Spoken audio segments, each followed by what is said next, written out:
പുറത്തേക്ക് പോകുമ്പോ കൂടെ ഇറങ്ങേണ്ടി വരും നിനക്കും, ഓർത്തോ. നമ്മൾ വന്ന വഴികൾ ഓർക്കുന്നത് നല്ലതാ. നിധി ഈ വീട്ടിലേക്ക് വന്നതുകൊണ്ടല്ലേ ശിവാനിക്ക് പ്രണവിനെ പരിചയപ്പെടാൻ പോലും പറ്റിയത്. ഓഹോ, അതൊക്കെ മാഡം അങ്ങ് വിവരിച്ച് തന്നായിരിക്കും അല്ലേ? നോക്ക്, ഞാൻ തരുന്ന വാണിംഗ് ഏത് അതനുസരിച്ചാ നിനക്ക് ഇവിടെ നിൽക്കാം. അല്ലെങ്കിലേ പെട്ടിയും പ്രമാണം എടുത്തോണ്ട് ഇവിടെ നിന്ന് ഇറങ്ങിക്കോണം. എന്താ ഇവിടെ പ്രശ്നം എന്താ? ഒന്നുമില്ല ആന്റി, സെർവന്റായ ഇവള് നമ്മുടെ കുടുംബ കാര്യങ്ങളിൽ കയറി വല്ലാതെ ഇടപെടുക. ഇവള് ഗൗതമനോട് കാണിക്കുന്ന അമിത സ്നേഹം ഉണ്ടല്ലോ, അതിലെന്തോ ഒരു പന്തികേട് മണക്കുന്നുണ്ട് എനിക്ക്. അതൊന്ന് താക്കീത് ചെയ്തത്. ഇവളുടെ വാല് മുറിക്കേണ്ട സമയം കഴിഞ്ഞു.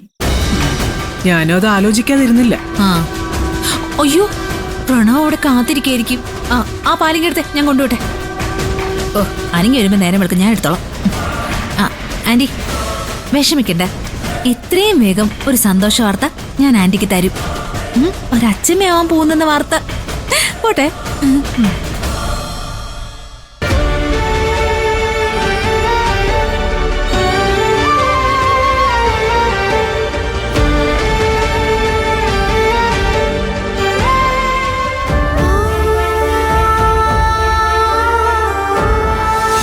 നമുക്ക് 3 കുഞ്ഞുങ്ങൾ പറക്കുമെന്നല്ലേ ഈശ്വരി മുത്തശ്ശി പറഞ്ഞത്.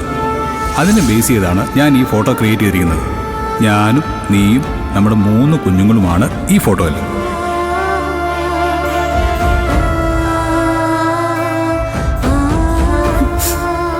കുഞ്ഞുങ്ങൾ വേണമെന്ന് ആഗ്രഹിച്ച ഗൗതമന് ഒരു കുഞ്ഞിനെ പോലും തരാനുള്ള കഴിവ് എനിക്കില്ലാതായി പോയല്ലോ. എനിക്കൊരമ്മയാവാൻ കഴിയില്ല എന്നതിനേക്കാൾ വലിയ വേദന ഗൗതമന്റെ ആഗ്രഹം സാധിച്ചു കൊടുക്കാൻ